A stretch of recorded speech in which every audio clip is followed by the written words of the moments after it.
في لحظات يكتب القدر نهاية قصة لم تكتمل، ويرحل الأحبة تاركين خلفهم ذكريات وأحلاما لم يكتب لها التحقق. لحظات الفراق تأتي بلا مقدمات، تحمل معها ألما لا يندمل وحزنا يثقل القلوب. كانت الطبيبة أسماء تخط كلماتها الأخيرة عن الموت دون أن تعلم أنها تودع الحياة بالفعل، وكأنها كانت تكتب نعيها بنفسها.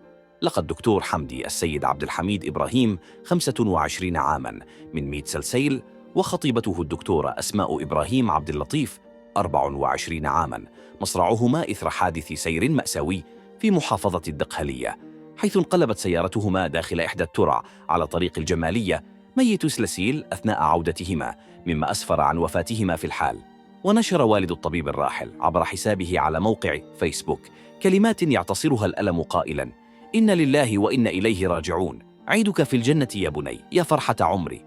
وقبل الحادث بفترة قصيرة نشرت الطبيبة الراحلة منشورا عبر حسابها الشخصي قالت فيه: الوصية الأولى والأخيرة، حين أتوفى سامحوني واستروا عيوبي وادعوا لي بالرحمة، لا أعلم بأي ساعة تقبض روحي.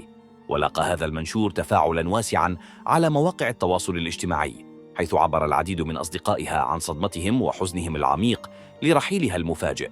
رحل الطبيبان الشابان تاركين خلفهما قصة حب لم تكتمل، وأحلاما كانا يخططان لتحقيقها معا. كانا يعملان في المجال الطبي، يحملان رسالة إنسانية لإنقاذ الأرواح، لكن القدر كان لهما رأي آخر. الحادثة ليست فقط مأساة لعائلتيهما، بل صدمة للمجتمع كله، حيث تساءل كثيرون عن خطورة الطرق الريفية غير المؤهلة، والتي باتت شاهداً على العديد من الحوادث المشابهة.